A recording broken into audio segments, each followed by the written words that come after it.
बिस्मिल्लाहिर्रहमानिर्रहीम। System of real numbers, exponent and radicals. जैसा कि चैप्टर 1 हम लोग कंप्लीट कर चुके हैं। चैप्टर 1 में हमने तमाम सेट्स की बेसिक नॉलेज ली थी। Set of real number, set of whole numbers, set of integers, set of rational number, set of irrational number, ये तमाम सेट्स हम लोग चैप्टर 1 में डिस्कस कर चुके हैं। अभी हम लोग यूनिट 2 में सिस्टम ऑफ रियल नंबर्स को डिटेल से पढ़ेंगे, यानी कि हमारे यहाँ जितने भी कॉन्सेप्ट होंगे वो सिस्टम ऑफ रियल नंबर से रिलेटेड होंगे। साथ में हम लोग एक्सपोनेंट्स और रेडिकल्स पे भी काम करेंगे।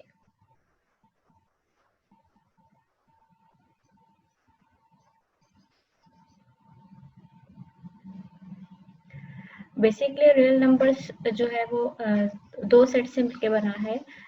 Real numbers, rational numbers and irrational numbers. जब भी रियल नंबर्स की बात आती है तो इसके दो टाइप्स हैं, ये दो तरह के सेट से मिलकर बना हुआ है। ठीक है, ये सेट ऑफ रियल नंबर्स की प्रॉपर हमारे पास डेफिनेशन मौजूद है। Union of the sets of rational numbers Q and irrational numbers Q dash is called the set of real numbers. It's mean real number basically the union of these two sets, rational and irrational.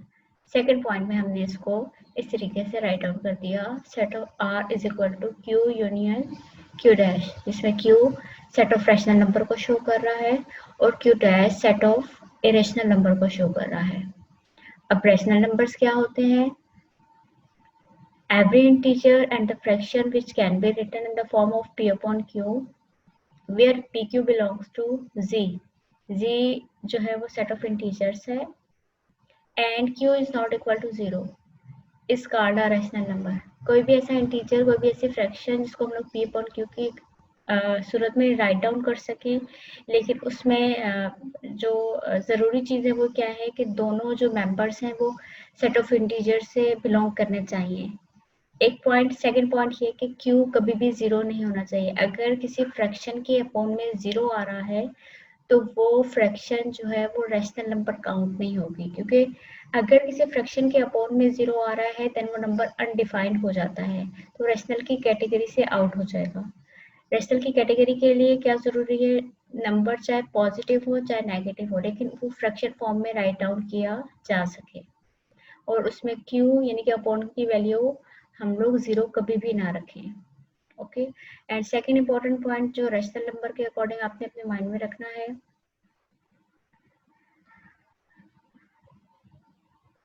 वो ये है कि rational number is a number which can be express as terminating और recurring decimal fraction.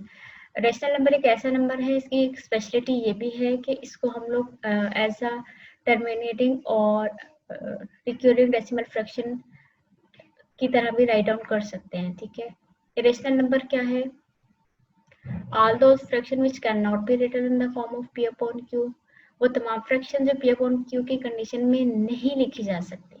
Difference याद रखिएगा, rational number fraction form में लिखा जा सकता है, इरेशनल नंबर फ्रैक्शन फॉर्म में राइट डाउन नहीं किया जा सकता। कंडीशन इसके लिए भी यही है कि इसमें भी pq जो है वो सेट ऑफ इंटीजर से बिलोंग कर रहे हैं और q 0 के इक्वल नहीं होना चाहिए। तो ये यही वाली कंडीशन है, लेकिन डिफरेंस क्या है दोनों में? डिफरेंस ये है कि रैशनल नंबर लिखा जा सकता है और इरेशनल नंबर फ्रैक्शन फॉर्म में राइट डाउन नहीं किया जा सकता। Second important point, irrational number is a number which can be express only as non recurring non terminating decimal fraction, और रैशनल नंबर वो नंबर है जो नॉन रिक्यूरिंग या नॉन टर्मिनेटिंग डेसिमल फ्रैक्शन के अकॉर्डिंग ही राइट डाउन किया जा सकता है। इट्स मीन आपको आइडेंटिफाई करना पड़ेगा कि कौन सा नंबर रैशनल नंबर है और कौन सा नंबर इरेशनल नंबर है। But there is a problem, how to find out whether a decimal fraction is rational or an irrational number, and problem solve। हम क्या कर सकते हैं? Terminating decimal fraction, recurring decimal fraction और non recurring या non terminating decimal fraction क्या है, हमें ये अच्छे से पता होना चाहिए। तो इसको रिवाइज कर लेते हैं। ये वाला टॉपिक आप पहले वाली क्लासेस में पढ़ चुके हैं। टर्मिनेटिंग डेसिमल फ्रैक्शन बेसिकली वो फ्रैक्शन होती है जिसको हम लोग लाइक जैसे आपको ये फ्रैक्शन नजर आ रही है, इसके अपॉन में 100, अगर हम लोग इसी वैल्यू को 100 से डिवाइड कर रहे हैं तो हमारे पास आंसर आ रहा है 25.01। इसी तरह सेम अगर हमारे पास कोई डेसिमल नंबर लिखा हुआ है तो हम लोग उसको अगेन फ्रैक्शन में कन्वर्ट कर सकते हैं। कैसे कर सकते हैं, जैसे इसमें पॉइंट लगा हुआ है, पॉइंट के बाद 4 वैल्यूज हमें नजर आ रही हैं, तो हमने क्या किया, इसका पॉइंट खत्म करने के लिए इसके अपॉन में 1 राइट डाउन किया और जितने एलिमेंट्स इसके बाद में लिखे हुए उतने ही जीरो आप प्लेस करवा देंगे। इट्स मीन कि हम लोग ने फ्रैक्शन को डेसिमल में कन्वर्ट कर दिया और जो हमारा डेसिमल नंबर था उसको हमने फ्रैक्शन में कन्वर्ट कर दिया। या in short terminating decimal fraction की पहचान ये है कि अगर आप उसको, फॉर एग्जांपल ये फ्रैक्शन है, इसको हमने डिवाइड करवाया तो हमारे पास एग्जैक्टली आंसर आ रहा है। टर्मिनेटिंग का मतलब ये है कि अगर वो किसी एक पॉइंट पे एंड हो रहा है तो या तो आपको होल नंबर आंसर मिलेगा या तो आपको पॉइंट में एग्जैक्टली आंसर मिल जाएगा। लाइक जैसे ये है, पॉइंट के बाद 2 डिजिट तक इसका आंसर जा रहा है। रिक्योरिंग डेसिमल फ्रैक्शन कौन सी होती है, अगर आप किसी फ्रैक्शन को डिवाइड करवाएं और आपके पास कुछ ऐसा आंसर आए।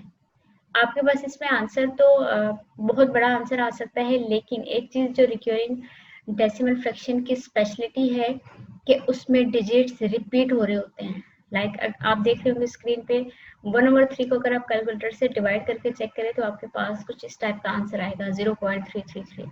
3 यहाँ पे रिपीटेशन पे है, 3 रिपीट हो रहा है, दैट्स वाई हमने ये वाली जो एग्जांपल है ये हमने टर्मिनेटिंग में नहीं दी, ये हमने किसमें दी है, रिक्योरिंग में दी है। इससे भी एग्जैक्टली आंसर आ रहा है लेकिन डिजिट्स में रिपीटेशन है, तो ये हमारी रिक्योरिंग डेसिमल फ्रैक्शन है। इसी तरह अगर आप 1/7 को चेक करें डिवाइड करवा के तो इसमें भी आपके पास एक पॉइंट के बाद काफी सारे डिजिट्स आ रहे हैं। रिक्योरिंग क्यों कहा है, रिक्योरिंग इसलिए कहा है इसको हमने कि इसमें भी रिपीटेशन हो रही है। ये जो आपके पास 0.142857 नजर आ रहा है ये अगेन यहाँ से रिपीट हो रहा है 142। कैलकुलेटर से आप डिवाइड करवा के चेक करिएगा, सेम यही डिजिट्स अगेन रिपीट हो रहे हैं। दैट्स वाई ये जो पॉइंट वैल्यू है ये भी क्या है, रिक्योरिंग डेसिमल फ्रैक्शन है, क्योंकि इसमें डिजिट्स रिपीट हो रहे हैं। इसी तरह अगर 1/6 है, इसको आप डिवाइड करवा रहे हैं तो 0.1666 रिपीटेशन आ रही है पॉइंट के बाद, देन ये क्या होगी, रिक्योरिंग डेसिमल फ्रैक्शन होगी।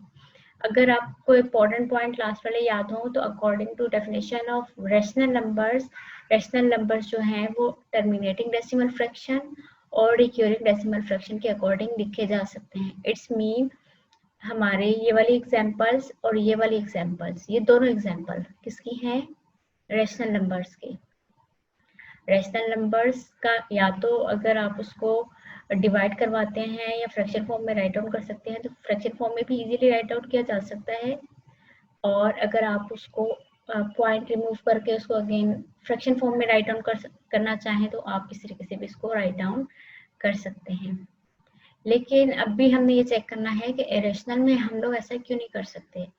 इरेशनल में बेसिकली क्या होता है, हमारे पास जो डेसिमल फ्रैक्शंस होती हैं वो नॉन रिक्योरिंग होती है, यानी कि उसमें रिपीटेशन नहीं होती और नॉन टर्मिनेटिंग होती है। इसका मतलब वो किसी एक पॉइंट पे भी एंड नहीं हो रही होंगी डेसिमल फ्रैक्शन। ऐसे कौन से नंबर हैं जो नॉन रिक्योरिंग और नॉन डेसिमल नॉन टर्मिनेटिंग में आ रहे हैं की कैटेगरी में आ रहे हैं, इस तरह के जो रूट वैल्यू होती है, जैसे √2 लिखा हुआ है यहाँ पे, अगर आप √2 की वैल्यू कैलकुलेटर से चेक करें तो आपके पास इस तरह की कुछ वैल्यू आ रही होगी 1.412135, लेकिन इसमें रिपीटेशन नहीं है, यानी कि पॉइंट के बाद हर डिजिट डिफरेंट आ रहा है, तो ये हमारी नॉन रिक्योरिंग डेसिमल फ्रैक्शन है।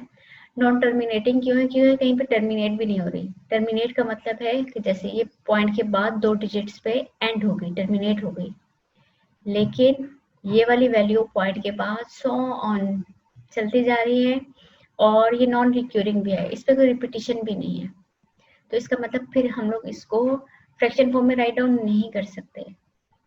अगर हम लोग इसको फ्रैक्शन फॉर्म में राइट डाउन नहीं कर सकते देन ये हमारे पास क्या काउंट होगा, इरेशनल नंबर।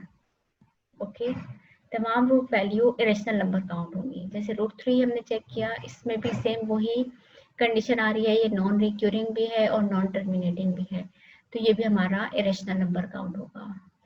हाँ, मजे की बात यह है कि पाई भी जो है वो इरेशनल नंबर है, लेकिन हम लोग, आपने अक्सर नोट किया होगा फिजिक्स में भी, न्यूमेरिकल्स वगैरह में भी और हम लोग जितनी हमारे डिफरेंट मैथ्स की प्रॉब्लम होती है उसमें हम लोग पाई की वैल्यू 22/7 कंसिडर करते हैं।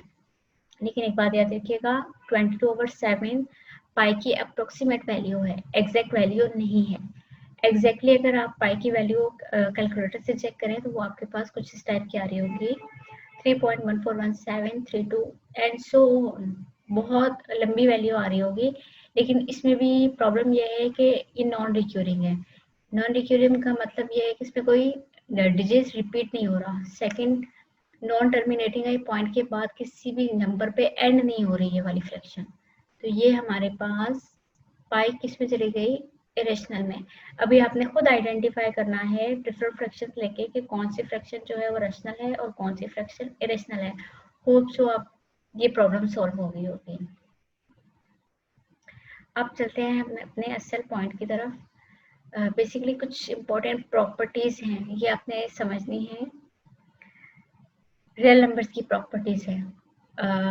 दो आपको कॉलम नजर आ रहे होंगे, properties with respect to addition and properties with respect to multiplication. Number 1 पे हमारे पास आती है क्लोजर प्रॉपर्टी। क्लोजर प्रॉपर्टी को अगर हम लोग इसकी डेफिनेशन चेक करें तो x y belong to R, x y कोई भी डिजिट्स हो सकते हैं, x y belongs to R implies that x plus y belongs to are.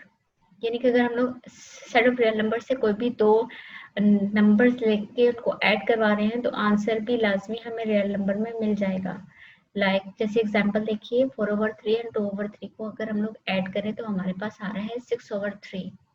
तो 6/3 ऑब्वियसली ये भी फ्रैक्शन है, तो ये किससे बिलोंग करेगी, सेट ऑफ रियल नंबर से बिलोंग करेगी। फर्स्ट प्रॉपर्टी प्रूव हो गई। या सिंपली अगर ऐसे लिखा हुआ है तो आपको आइडेंटिफाई करना आना चाहिए कि कौन सी प्रॉपर्टी आ रही है। इसी तरह ये क्लोजर प्रॉपर्टी थी विद रिस्पेक्ट टू एडिशन। इसके अपोजिट में देखें तो आपको नजर आएगी closure property with respect to multiplication. यहाँ हमने दो डिजिट्स लेके उनको ऐड करवा लिया था। यहाँ हमने कोई भी वैल्यू ले सकते हैं, पॉइंट वैल्यू भी ले सकते हैं, फ्रैक्शन भी ले सकते हैं। तो यहाँ इस एग्जांपल में मैंने दो पॉइंट वैल्यू ली, 0.6 एंड 0.2, दोनों को मल्टीप्लाई करवाया तो मेरे पास अगेन आंसर आया है 0.24। क्लोजर प्रॉपर्टी सेज दैट अगर आप कोई से भी दो एलिमेंट्स लेके इनको मल्टीप्लाई कर रहे हैं तो जो आंसर आएगा वो लाजमी बिलोंग करेगा किससे, सेट ऑफ रियल नंबर से। एंड सेकंड प्रॉपर्टी आ रही है कम्यूटेटिव प्रॉपर्टी। कम्यूटेटिव प्रॉपर्टी क्या कह रही है, x प्लस वाई करें या y प्लस एक्स करें एक ही बात है। चेक करते हैं, ऐसा ही है। 2.6 में हमने प्लस किया 7.2, हमारे पास आंसर आया 9.8। या अगर हम लोग 7.2 पहले लिख रहे हैं, 2.6 बाद में लिख रहे हैं, अगेन हमारे पास आंसर आ रहा है 9.8। ओके, यानी कि इससे नंबर्स की पोजीशन चेंज करके उनको ऐड करने से कोई डिफरेंस नहीं पड़ता, कोई फर्क नहीं पड़ रहा। तो ये हमारी कम्यूटेटिव प्रॉपर्टी काउंट होती है। ओके, कम्यूटेटिव प्रॉपर्टी जो है वो मल्टीप्लिकेशन में भी होती है। आप x को y से मल्टीप्लाई करें या y को x से मल्टीप्लाई करें, आंसर विल बी सेम। जैसे एग्जांपल है 2 6 12 करें या 6 2 12 करें, एक ही बात है। तो ये हमारी कौन सी प्रॉपर्टी काउंट होती है, कम्यूटेटिव प्रॉपर्टी। एसोसिएटिव प्रॉपर्टी है, जहाँ पे एसोसिएटिव का वर्ड आ जाता है वहां पे आपने समझ जाना है कि लाजमी 3 एलिमेंट पे बात हो रही है। ठीक है, क्लोजर प्रॉपर्टी में हमारे पास दो एलिमेंट थे एक्स वाई, कम्यूटेटिव में भी हमारे पास एक्स वाई दो एलिमेंट्स थे, लेकिन एसोसिएटिव प्रॉपर्टी में हमारे पास एक्स प्लस वाई प्लस जी 3 एलिमेंट्स आ रहे हैं। अच्छा, एसोसिएटिव प्रॉपर्टी में हो क्या रहा है, अगर हम लोग लेफ्ट साइड पे चेक करें तो पहले y और z को प्लस किया गया है, देन लास्ट में x को प्लस किया जाएगा। और अगर हम लोग राइट हैंड साइड पे चेक करें तो पहले x और y को प्लस किया जाएगा, देन जो इन दोनों का आंसर आएगा उसमें z को प्लस करवाया जाएगा। इस एग्जांपल चेक कर लेते हैं। हमने 7 और 8 को पहले प्लस किया, 7 और 8 कितने हो जाएंगे 15। 15 में आप ये वाला 5 लास्ट में ऐड करवाओगे तो आंसर क्या आएगा 20। अगर हम लोग 7 और 5 को पहले प्लस कर लें, 7 और 5 को पहले प्लस कर लेंगे तो 12 आंसर आएगा। 12 में अगर आप 8 ऐड कर रहे हैं तो आपके पास आंसर क्या आ रहा है 20। दोनों लेफ्ट हैंड साइड और राइट हैंड साइड दोनों का आंसर सेम आ रहा है, लेकिन डिफरेंस क्या हुआ कि पहले इस पे ब्रैकेट का डिफरेंस हुआ, इसमें ब्रैकेट लास्ट के 2 एलिमेंट्स पे लगी हुई है, इसमें स्टार्ट के 2 एलिमेंट्स पे लगी हुई है, तो इसको कहते हैं एसोसिएटिव प्रॉपर्टी। एसोसिएटिव प्रॉपर्टी के अकॉर्डिंग भी आंसर सेम आएगा बोथ साइड पे। इसी तरह associative property with respect to multiplication भी है। आप सेम यही एग्जांपल, हमने यही वाले नंबर लिए, उनको मल्टीप्लाई करवाया तो हमारे पास आंसर 280 आया, और इन तीनों नंबर्स को आप खुद मल्टीप्लाई करके चेक करेंगे कि आपके पास आंसर 280 आ रहा है या नहीं, क्योंकि ये रियल नंबर्स की प्रॉपर्टी है, तो आपके पास एग्जैक्टली आंसर यही आएगा जो आपके लेफ्ट हैंड साइड का है, वही राइट हैंड साइड का आएगा। एडिटिव आइडेंटिटी, यानी कि आप किसी भी नंबर में कुछ ऐसा ऐड करवाएंगे उसकी आइडेंटिटी, उसकी पहचान खत्म ना हो। x प्लस 0 इक्वल होगा, x प्लस 0 करें या 0 प्लस x करें, आंसर क्या आएगा, x ही आएगा। यानी कि x की आइडेंटिटी खत्म नहीं हुई, हमने इसमें एक नंबर भी ऐड करवा दिया लेकिन फिर भी इस पर कोई फर्क नहीं पड़ा। ये जो आपको ये वाला उल्टा ये नजर आ रहा है, ये ऑल मेंबर्स के लिए होता है, all x belong to r। For example हमने 0.4 में 0 ऐड किया तो हमारे पास अगेन आंसर 0.4 और आ गया। अगेन हमने 0 में प्लस किया 0.4, अगेन हमारे पास आंसर क्या आया, 0.4। इट्स मीन कि 0 हमारे पास एक ऐसा नंबर हमें मिल गया कि आप इसको किसी भी नंबर में ऐड करवा लें तो आपके पास आंसर अगेन वही नंबर आएगा। तो इसका मतलब रियल नंबर में 0 तमाम रियल नंबर्स का एडिटिव आइडेंटिटी है। क्लियर? 100 में भी अगर आप 0 प्लस कर रहे हो तो 100 की आइडेंटिटी 100 ही रहेगी। इसी तरह 5 प्लस 0 कर रहे हो तो 5 की आइडेंटिटी 5 ही रहेगी। 0 उसकी आइडेंटिटी को खत्म नहीं करेगा। इसलिए अगर कहीं पे आपसे पूछा जाता है कि किसी एमसीक्यूज टाइप के क्वेश्चन में कि आपने रियल नंबर की जो है वो एडिटिव आइडेंटिटी बतानी है, तो 0 जो है वो तमाम रियल नंबर्स की एडिटिव आइडेंटिटी है। जिस तरह एडिटिव आइडेंटिटी है, इसी तरह मल्टीप्लिकेटिव आइडेंटिटी भी होती है कि आप किसी नंबर के साथ कोई ऐसी वैल्यू मल्टीप्लाई करवाएं कि उस नंबर की आइडेंटिटी खत्म ना हो। लाइक जैसे 1 है, 1 को आप किसी भी नंबर से मल्टीप्लाई करवा दें, आपके पास आंसर में अगेन वही नंबर आएगा। फॉर एग्जाम्पल मेरे पास नंबर क्या था, 5, और मुझे इसकी मल्टीप्लिकेटिव आइडेंटिटी जो है वो उसके अकॉर्डिंग इसको सॉल्व करना है। अब मैंने मल्टीप्लाई करवाया 5 को किससे, 1 से, मेरे पास आंसर क्या आया, अगेन 5 आया। 5 की आइडेंटिटी बाकी रही, ठीक है। अगर मैं 1 को 5 से मल्टीप्लाई करवा रही हूँ तो अगेन मेरे पास आंसर क्या आ रहा है, 5। इट्स मीन 1 तमाम रियल नंबर्स का मल्टीप्लिकेटिव आइडेंटिटी है।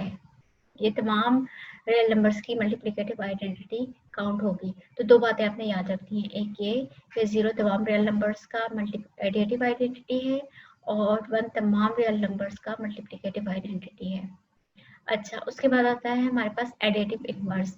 जहाँ पे इनवर्स की बात आती है वहाँ पे कुछ अपोजिट हो रहा होता है। लाइक ये किसका अपोजिट है, एडिटिव इनवर्स एडिटिव आइडेंटिटी का अपोजिट है। एडिटिव इनवर्स ये है, एडिटिव इनवर्स में हमारे पास आंसर 0 होना चाहिए।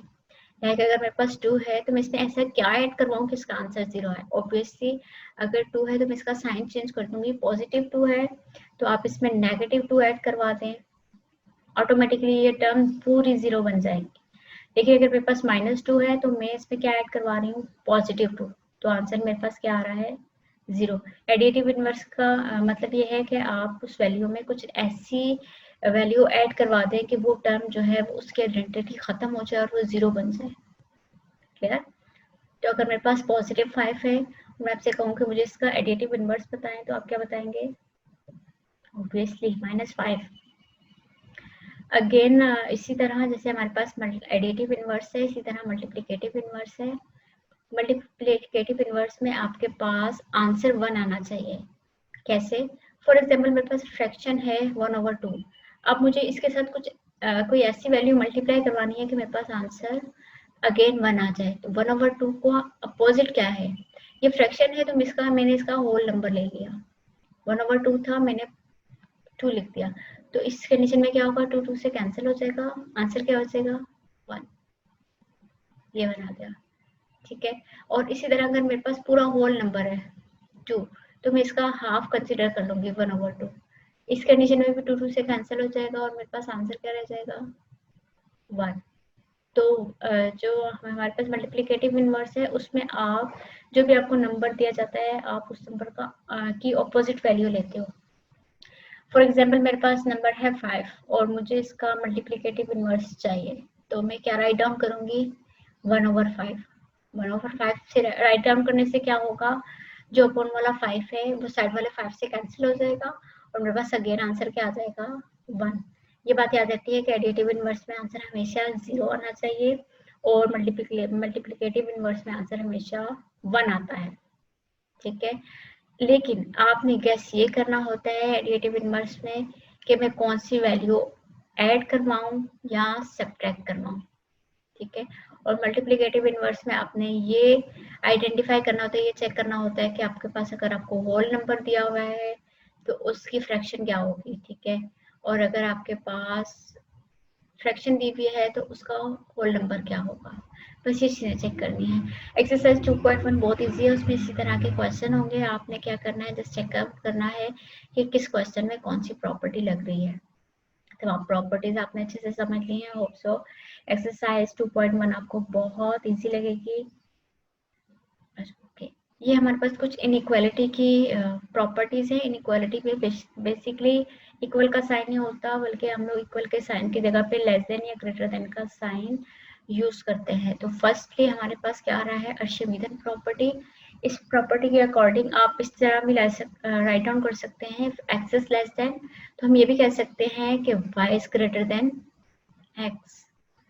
एक्स लेस देन है वाई के, तो y greater than obviously x से, तो दोनों तरीकों से ये स्टेटमेंट राइट डाउन की जा सकती है। ये हमारी कौन सी अर्शमीदस प्रॉपर्टी काउंट होती है। देन हमारे पास आ रहा है ट्रांजिटिव प्रॉपर्टी। ट्रांजिटिव प्रॉपर्टी में बेसिकली हमने 3 एलिमेंट्स लिए हैं। अगर x लेस देन है y के एंड y लेस देन है z के, तो इट्स मीन ये वाला जो x है ये लेस देन होगा किससे, c से। तो ये टर्म बन गई। इसमें आपको दो फॉर एग्जांपल दो रिलेशन बताए जा रहे हैं कि x y से छोटा है और y z से छोटा है, तो इसका मतलब ये हुआ कि x z से भी छोटा होगा। क्लियर, ये हमारी ट्रांजिटिव प्रॉपर्टी है कहलाती है, where all x y z belong to R। Additive property क्या कहलाती है, फॉर एग्जांपल इस एग्जांपल में मैंने दो नंबर दिए 2 लेस देन है 5 के, लेकिन अगर मैं दोनों साइड पे कोई एक और नंबर ऐड करवा रही हूँ तो इस वाली लेस देन पे कोई फर्क नहीं पड़ेगा। फॉर एग्जांपल मैं जैसे हम लोग क्वेश्चन सॉल्व करते हुए बोथ साइड पे ऐड और मल्टीप्लाई करवा रहे होते हैं, तो ये बेसिकली रियल नंबर की प्रॉपर्टी है। यहाँ पे हमारे पास इनइक्वालिटी है, लेस देन का साइन है, लेकिन हमने क्या किया, दोनों साइड पे 3 ऐड करवा दिया। 2 + 3 चेक करेंगे तो हमारे पास 5 बन रहा है, 5 + 3 चेक करेंगे तो हमारे पास 8 बन रहा है। लेकिन यहाँ फिर भी कंडीशन वही है कि 5 लेस देन होगा किससे, 8 से। तो ये जो इनइक्वालिटी है इस पे कोई फर्क नहीं पड़ा, तो ये हमारी कौन सी प्रॉपर्टी काउंट होती है, एडिटिव प्रॉपर्टी। नेक्स्ट हमारे पास है multiplicative property, where all x y z belong to R. यहाँ हमारे पास क्या है, 2 लेस देन है 5 के, लेकिन यहाँ हमने बोथ साइड पे ऐड करवाया था क्योंकि एडिटिव प्रॉपर्टी थी। यहाँ हम लोग बोथ साइड मल्टीप्लाई करवाएंगे क्योंकि ये मल्टीप्लिकेटिव प्रॉपर्टी हम लोग इनइक्वालिटी की डिस्कस कर रहे हैं। वही दो सेम नंबर्स लिए, लेकिन इस दफा हमने 3 को बोथ साइड मल्टीप्लाई करवा दिया। 2 is less than 5 implies that 2 multiply 3 करेंगे तो 6 हो जाएगा एंड 5 3 से 15 हो जाएगा। अगेन कंडीशन वही है, 6 इज लेस देन 15। ठीक है, तो ये आपने इसकी ये 4 प्रॉपर्टीज जो है वो इम्पोर्टेंट है, ये अच्छे से याद रखनी है, आपको बहुत आसानी होगी 2.1 सॉल्व करने में। दिस योर होम टास्क, आपने 2.1 को कंप्लीट करना है। ओके, आज के लिए इतना काफी था, ख्याल रखिएगा, अल्लाह हाफिज़।